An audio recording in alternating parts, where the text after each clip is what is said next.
Assalamualaikum warahmatullahi wabarakatuh. Waalaikumsalam warahmatullahi wabarakatuh.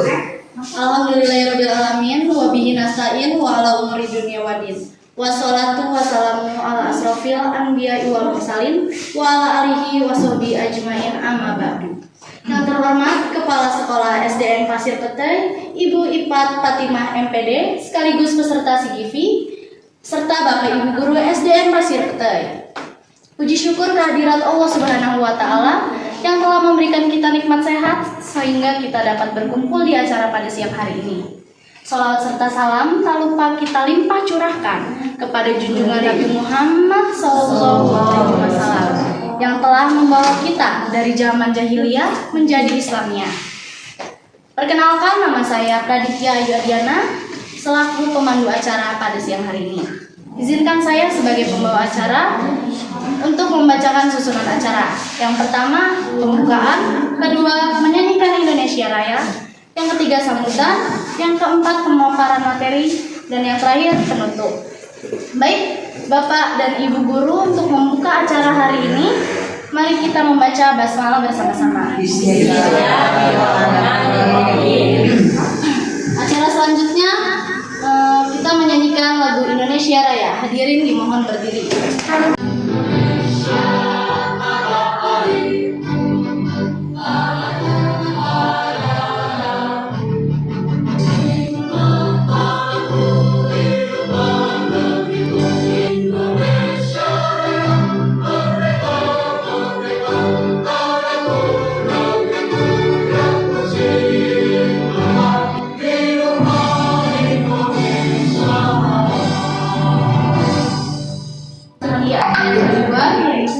Dari Kepala Sekolah SDN Pasir Petai, Ibu Ipat Fatimah MPD. Kepadanya kami persilahkan.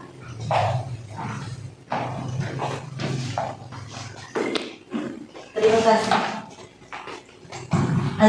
Halo, perasaan tadi mau gede.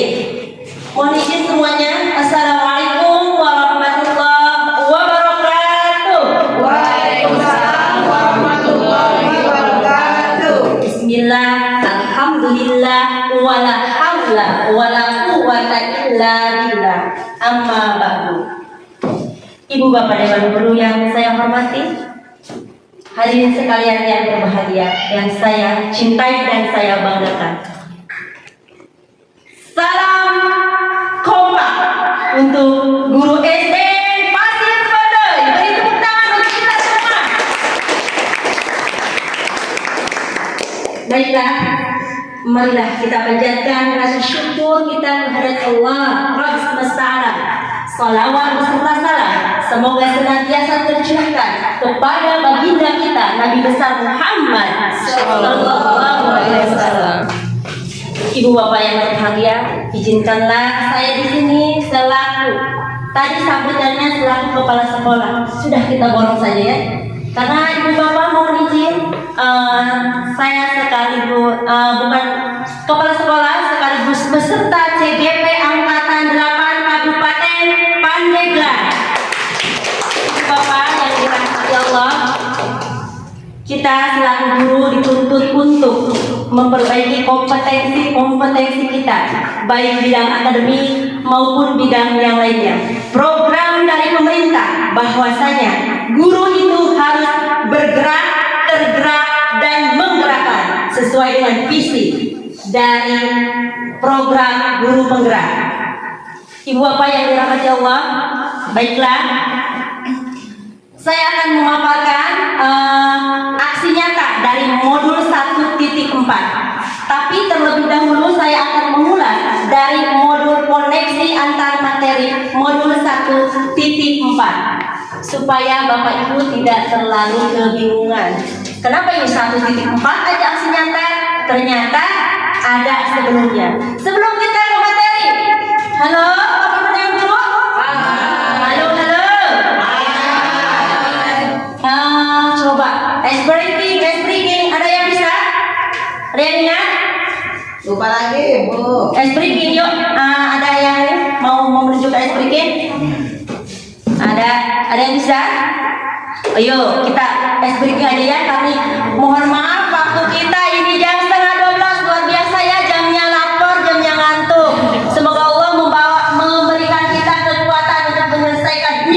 kita ini yang luar biasa. Bosan saya tinggal. Yuk, tahan berdiri dulu yuk. Berdiri. Ayo, seperti ibu bapak mengajar di kelas. 1, 2, 3. Tangan, 2 tangan ke atas.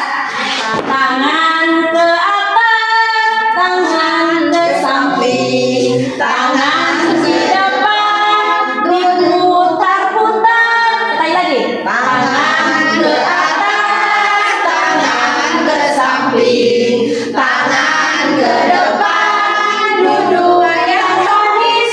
Siap. Duduk yang manis. Iya, lupa hati padahal itu selalu kita ajarkan kepada putri-putri kita ya. Terima kasih. Lanjut. Jadi sebelum kita izin memperkenalkan diri, ibu bapak ini yang kemarin hadir ke sekolah kita, beliau adalah pengajar praktik Bapak Haji Iming Nasihin. Kemudian ini saya sendiri Pak Fatimah selaku CGP Angkatan 8 Kabupaten Pandeglang. Ini Bu Lisa Agustina MPD sebagai fasilitator di acara CGP ini. Luar biasa beliau, ilmunya itu wawasannya sangat luas. Insya Allah saya pun termotivasi untuk menjadi seperti beliau. Kita harus termotivasi ya. Nih, koneksi antara tujuan dari pendidikan menurut KHD bisa dibacakan? Coba suaranya yang terang. Iya.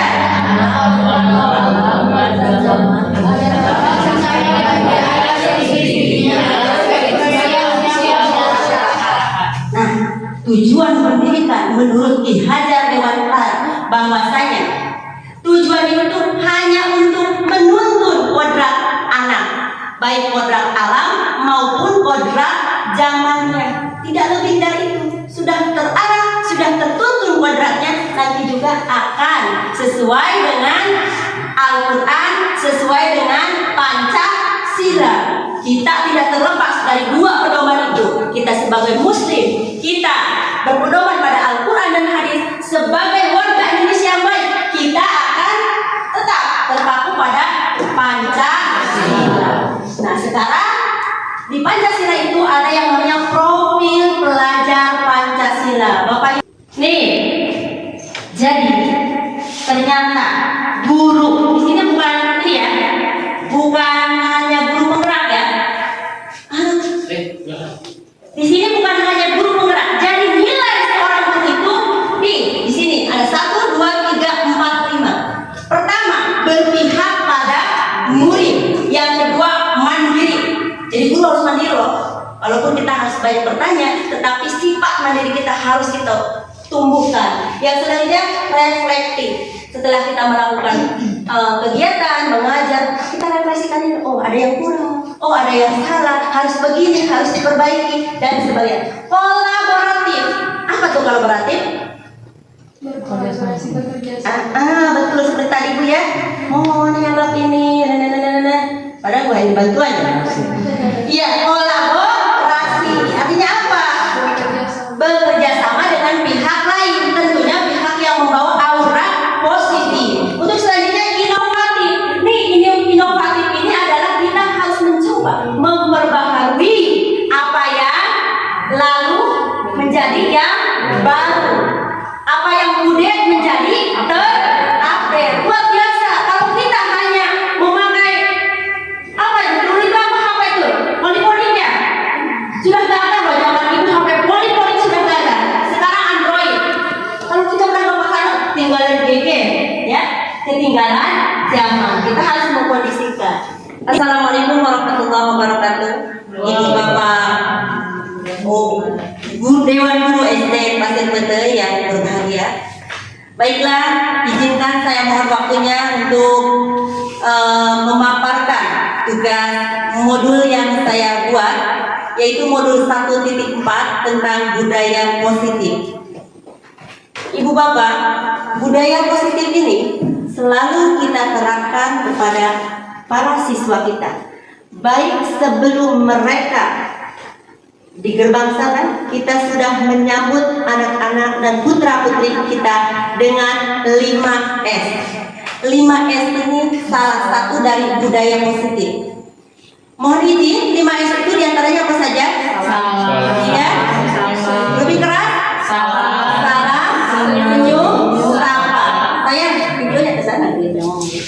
ya. Salam, senyum, sapa, sehat, sopan, santun. Tambah lagi, tapi satu lagi, sehat. Kalau nggak ada sehat, semuanya itu nggak jadi ya, nggak datang kita ke sekolah. Budaya positif ini selalu kita lakukan kepada siswa. Pertama, pas datang anak-anak kita langsung salam. Setelah salam kita tanyakan si siswa itu sudah sarapan belum, sudah mandi belum, bahagia tidak, sehat tidak. Anak-anak akan merasa bahwa kita selalu memperhatikan. Anak-anak akan merindukan gerbang sekolah. Anak-anak akan merindukan bapak ibu selaku pendidik. Next. Untuk memasuki pemaparan destinasi budaya positif ini, yuk kita baca bersama-sama. Pertama, tenangkan hati dan pikiran. Arahkan semuanya perhatian untuk fokus belajar. Hadirkan rasa ingin tahu, syukur dan ulas asih. Ya, sekarang saya yakin ibu bapak pemikirnya sudah ada yang ke rumah, ingat anak, belum makan, ingat anak, ingat keluarga gitu. Mohon maaf, mohon waktunya sebentar, kita fokuskan ke sini. Next. Pertanyaan sebelum melangkah kemana-mana. Pertanyaan pemantik. Pemantik itu apa sih? Pencetus, Pencetus. Pemantik itu apa sih? pemancing. Pemancing. Nih, setuju atau tidak setuju? Satu, hukuman dapat mendisiplinkan anak. Setuju tidak? Setuju tidak? Boleh yang setuju, yang tidak. Cuma yang setuju. Sebenarnya sih setuju. Iya, sebenarnya setuju Hanya sekarang peraturannya tidak boleh. Iya. Ada lagi yang tidak setuju? Tidak setuju. Hukuman dapat mendisiplinkan anak. Setuju tidak? Tidak. Coba yang setuju. Setuju. Alasannya kenapa? Karena biasanya kalau sudah dihukum, anak akan merasa kapok untuk melakukan kesalahannya lagi. Oh iya, beri tepuk tangan buat Mumun. Yang tidak setuju, hukuman dapat mendisiplinkan anak. Ayo sayang. Kalau aku nggak setuju karena kalau hukuman itu bikin anak trauma. Kalau itu kan bisa diomongin pelan-pelan gitu. Menurut saya. Kalau Menurut lagu pelan-pelan saja. Terima kasih ya. Ibu guru kelas berapa ini? kelas 5. Iya, terima kasih. Luar biasa. Yang kedua, pemberian hukuman dengan hal positif seperti membaca atau membersihkan halaman sekolah dapat meningkatkan disiplin anak. Setuju tidak? Setuju. Setuju. Sebagian besar setuju.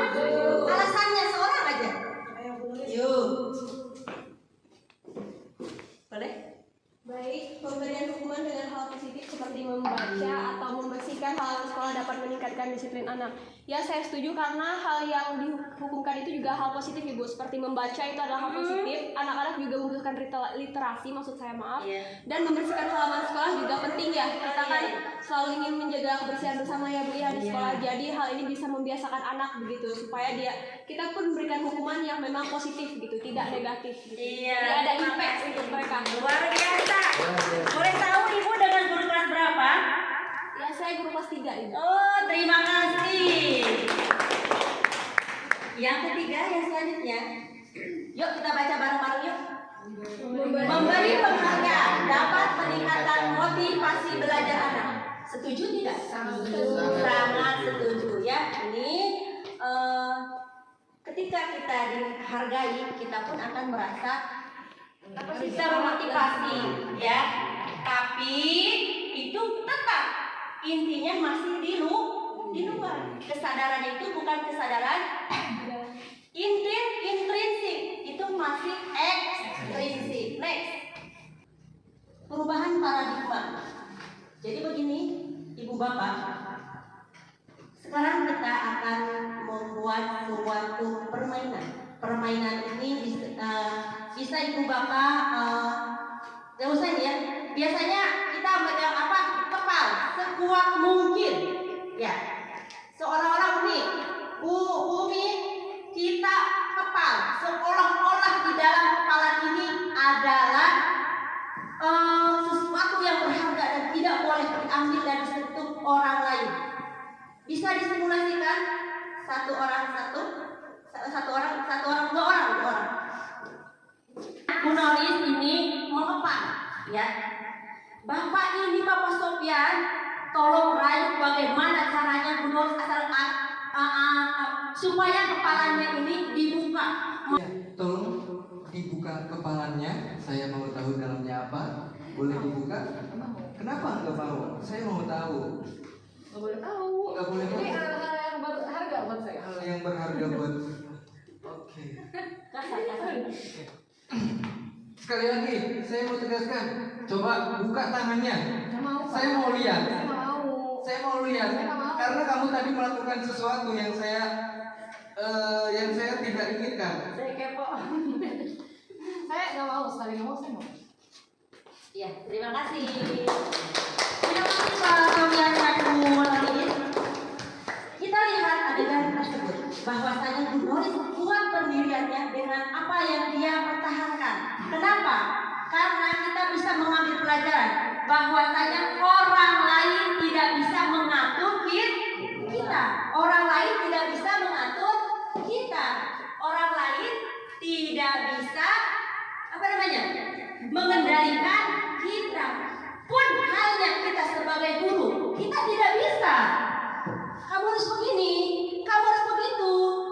Kita hanya mengarahkan. Ingat, tujuan dari pendidikan adalah yang telah dipaparkan tadi untuk mengarahkan kodrat anak, baik kodrat alam maupun kodrat zaman. Apakah hal yang dilakukan Bu Noris kuat dengan pendiriannya itu bermasalah? Tidak, selama tidak melanggar. Next. Nih, jadi ada perubahan paradigma. Paradigma itu apa ya? Pemikiran, mindset. Olah-olah kita nih selaku guru, ya. Kita menganggap bahwasanya murid itu kumaha apa? Bahasa Indonesianya apa ya? Bahasa Indonesianya apa ya? Kita menganggap bahwa muridnya diatur oleh kita sedemikian rupa. Kalau kata saya merah, kamu merah. Kalau kata saya putih, kamu putih. Tetapi hal itu nol besar, salah. Ilusi bahwa kritik membuat orang lain merasa bersalah dan dapat menguatkan karakter. Ini ilusi loh. Ilusi bahwa semua penguatan positif, efektif dan bermanfaat. Dan ilusi juga bahwa orang dewasa memilih hak untuk memaksa. Setuju tidak? Banget, setuju ya? Ilusi itu hanya ilusi kita, pemikiran kita bahwasanya kita, ini kamu masih kecil, kamu itu dalam bimbingan aku, kamu itu masih butuh aku, baik biaya maupun apa-apanya, aku harus mengatur sedemikian rupa. Itu ilusi, itu salah. Next. Nah, apa makna disiplin? Ada yang mau bantu saya? Disiplin? Ya saya. Ingin menjawab kalau untuk dari PPT yang dipaparkan itu disiplin adalah taat aturan gitu Ibu. Jadi bukan hanya di sekolah tapi pada diri sendiri juga kita harus disiplin. Contohnya misal bangun pagi dan lain sebagainya itu adalah salah satu contoh disiplin pada diri sendiri. Nah hal-hal semacam ini bisa kita terapkan untuk anak didik kita. Mungkin itu Ibu. Iya, terima kasih Bu Guru kelas 3 ini luar biasa, beri tepuk tangan. Ya, budaya kita. Disiplin telah berubah menjadi sesuatu yang dilakukan seseorang pada orang lain untuk mendapatkan kepatuhan.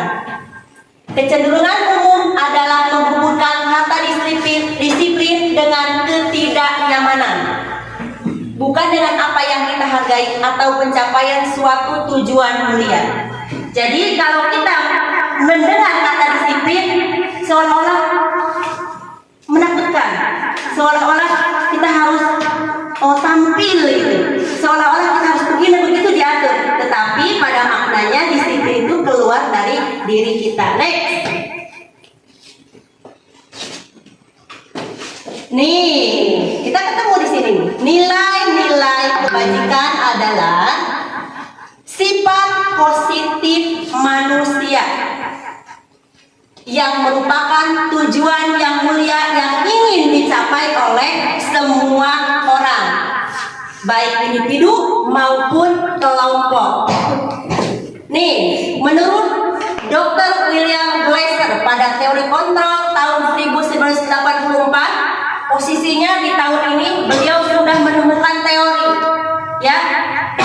Banyak dari kita yang belum lahir ya, termasuk saya mungkin umurnya masih 2 tahun ya. Tetapi teori ini selalu berkembang berubah dan dipakai sampai sekarang. Nih, mengaitkan dengan nilai-nilai kebajikan yang diyakini seseorang, kebutuhan dasar manusia.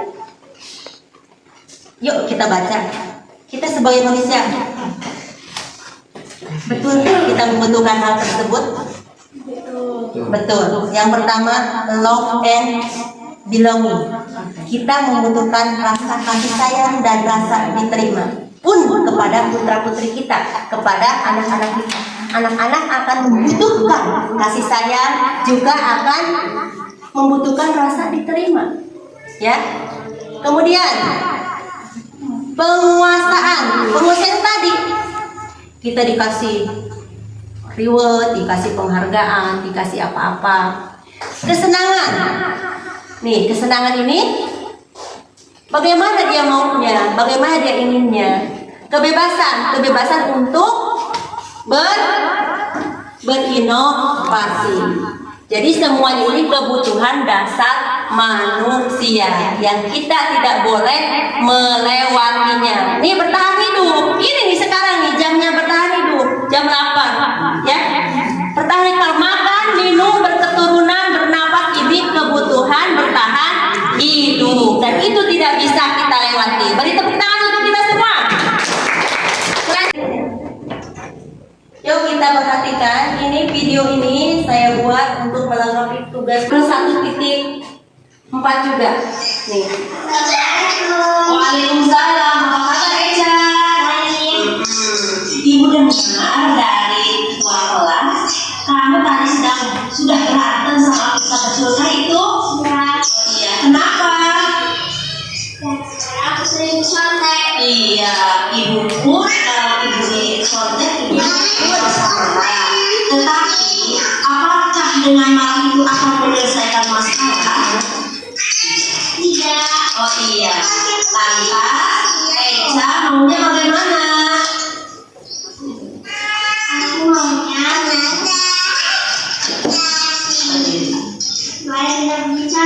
iya, nanti kalau besok lusa Eca dicontek, nanti Eca laporkan kepada ibu atau kepada wali kelas lain. Nah, dengan sikap marah, apa yang kesepakatan apa yang telah Eca langgar? Tidak menghargai teman. Oh iya, betul, tidak menghargai sesama teman. Apakah Eca mau meminta maaf dengan hal tersebut? Ya tentu. Eca, ketika Eca merasa marah itu hal yang wajar, tapi ada baiknya Eca ingat kesepakatan kelas bahwasanya sesama teman kita harus saling menghargai dan saling menghormati. Pertama Eca ya mengadu kepada saya ya bahwasanya dia sudah memukul temannya. Memukul temannya itu kenapa? Karena dia merasa terganggu, sering dicontek. Sebenarnya yang salah siapa sih? Temannya. Tetapi karena itu akan menimbulkan sikap negatif. Akhirnya Eca memukul temannya. Padahal dia yang merasa dirugikan. Kemudian kita selaku guru, kita di sini posisinya. Nih, tadi yang saya bilang, kamu tentu punya alasan mengapa kamu memukul teman kamu, ya? Eca menjawab tadi, karena saya selalu dicontek, merasa terganggu. Adakah cara lain untuk mendapatkan apa yang kamu butuhkan selain memukul? Apakah apa lagi seperti itu? Nih, nilai apakah yang kita sepakati? Nilai-nilai yang kita sepakati adalah tidak menghormati teman. Apakah kamu ingin menjadi seperti apa? Apakah dengan pemarah kamu tidak bisa akan menyelesaikan masalah? Apakah dengan marah kamu akan menyelesaikan masalah? Tentu tidak, ya. Kita selaku guru turun di sini. Kita ajak duduk bersama antara Eca dengan yang tadi dipukul, ya. Kesepakatan kelas yang telah tadi dilanggar, Eca meminta maaf, begitupun dengan temannya tidak akan mengulangi perbuatannya lagi. Ibu bapak yang dirahmati Allah, kita selaku pendidik, kita harus menerapkan posisi kontrol kita sebagai manajer. Suara manajer ini tadi setelah kita saksikan di video bahwasanya suara manajer itu netral, ya, beda dengan suara selaku posisi teman. Kalau posisi teman bahasanya lain lagi, posisi sebagai penghukum lain lagi. Nah, sekarang bahasa suara manajer itu netral, tidak emosi, tidak terlalu ramah, dan tidak bernada tinggi. Selanjutnya, tercipta identitas positif dan positif atau berhasil. Guru akan dengan tulus mengajukan pertanyaan bermakna agar membuka pikiran murid. Kemudian guru membimbing murid untuk memecahkan masalahnya secara mandiri. Demikian nanti kita pelajari lagi. Yang pasti di 5 posisi kontrol kita selaku guru harus menerapkan yang posisi manajer, ya. Kenapa? Karena kita akan merasa nyaman. Kita akan merasa kita itu bukan seorang penghukum, bukan seorang teman, bahkan lebih baik seorang teman, tetapi ada yang lebih lagi sebagai posisi manajer. Demikian pemaparan modul 1.4 budaya positif. Semoga kita selaku pendidik bisa mengembangkannya, bisa mengimplementasikannya di sekolah yang kita cintai di